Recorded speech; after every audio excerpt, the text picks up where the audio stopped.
Aetiology की slide share कर देते हैं आपके साथ। एक बार उनको स्लाइड शेयर मैं कर रही हूँ, 1 मिनट मैम। हाँ 1 मिनट बेटा, 1 मिनट। हाँ अब बोलो आप जब तक। हाँ बेटा जब तक स्लाइड शेयर हो रही है आप पूछ। ईटियोलॉजी बोल गई मैं। हाँ संध्या मीणा की प्रेजेंट लगा देना। किसकी किसकी बेटा? संध्या मीणा की। संध्या मीणा की लगी है ना बेटा, वो तो आ गई ना। संध्या मीणा ने ज्वाइन कर लिया बेटा, संध्या मीणा ने ज्वाइन कर लग गए बेटा, है ना।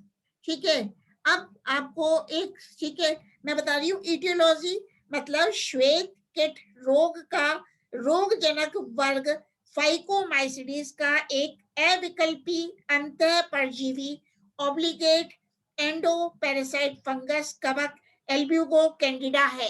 मतलब एल्ब्यूगो कैंडिडा बेटा व्हाइट रस्ट ऑफ क्रूसिफर डिजीज फैलाता है।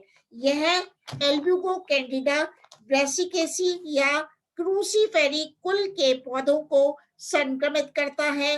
इस अंतः परजीवी या इस अंतः परजीवी का कवक जाल परपोषी के पादप भागों में इंटरसेल्युलर अंतर कोशिकीय शाखित एवं संकोशिकी रूप से पाया जाता है।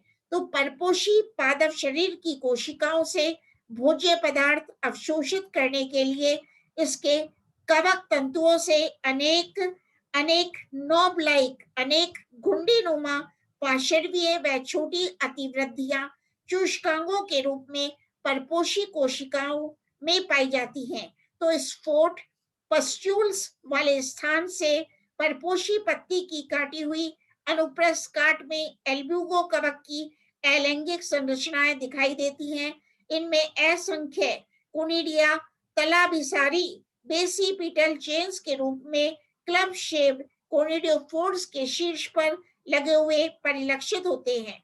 परपोषी पत्ती की एपिडर्मिस के नीचे अनेक कोनिडियोफोर्स एक सघन खंभ ऊतक सदृश परत के रूप में नजर आते हैं। कवक की मतलब एल्ब्यूगो फंगस की एल्ब्यूगो कवक की अलैंगिक संरचनाएं अर्थात कोनिडिया एक प्रकार की गोलाकार स्फेरिकल एंड हाइलाइन तथा 5 से 8 केंद्र की संरचनाएं होती हैं, जिनका व्यास डायमीटर 12 माइक्रोन से 18 माइक्रोन तक होता है। तो पस्ट्यूल के स्फुटित हो जाने पर ये कोनिडिया एक सफेद व चमकीले चूर्ण के रूप में परपोषी पत्ती की सतह पर फैल जाते हैं। रोग के प्रसार में कोनिडिया की महत्वपूर्ण भूमिका होती है। परपोषी पादप भागों के आंतरिक ऊतकों में विशेषकर उन भागों में जहां अतिवृद्धि होती है वहां कवक की लैंगिक संरचनाएं एंथ्रेडियम व ऊगोनियम के रूप में दृष्टिगोचर होती हैं।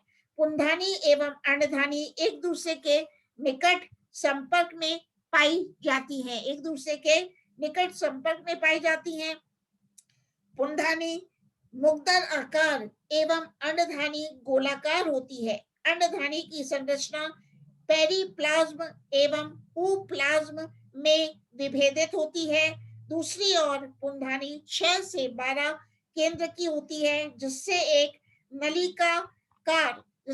नलिकाकार संरचना निषेचन नाल विकसित होती है, जिसकी सहायता से निषेचन की क्रिया संपन्न होती है।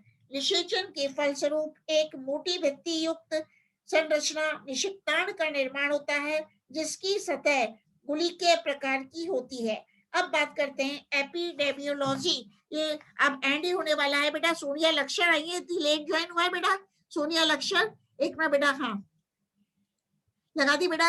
हाँ अब करते हैं बात जनपदिक रोग विज्ञान। तो क्रूसिफर पौधों का श्वेत कीट एक सॉइल बोर्न डिजीज है।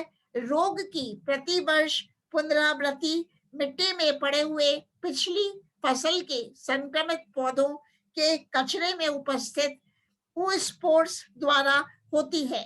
तो प्राइमरी इनोकुलम प्राथमिक संरोपण का कार्य करने वाले इन निषिक्तांडों के अंकुरन द्वारा पहले चल बीजाणुओं का निर्माण होता है।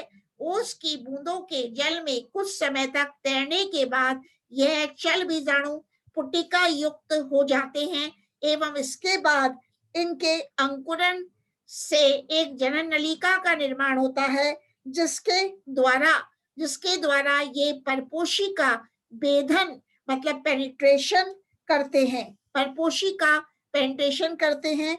भेदन की पेनिट्रेशन की यह क्रिया सर्वप्रथम स्टोमेटास रंध्रों से प्रारंभ होती है। इसके बाद परजीवी एल्ब्यूगो का कवक जाल परपोषी पादप भागों के ऊतकों के बीच उपस्थित अंतराकोशिकीय स्थानों में फैलकर एपिडर्मिस के नीचे अलैंगिक प्रजनन के अंतर्गत कोनिडिया का निर्माण करता है। कोनिडिया द्वारा एयरबोर्न संक्रमण के द्वारा रोग का द्वितीयक फैलाव या संक्रमण होता है। इसके परिणाम स्वरूप स्वस्थ परपोषी पर 5 से 8 चल बीजाणु निर्मित होते हैं। 5 से 8 चल बीजाणु निर्मित होते हैं। यह चल बीजाणु सिस्टेड हो जाने के पश्चात उसी प्रकार जनन नलिका का निर्माण कर इसकी सहायता से रंध्रों के माध्यम से परपोषी को संक्रमित करते हैं। तो ये हो गया, आज एल्ब्यूगो कंप्लीट हो गया बेटा।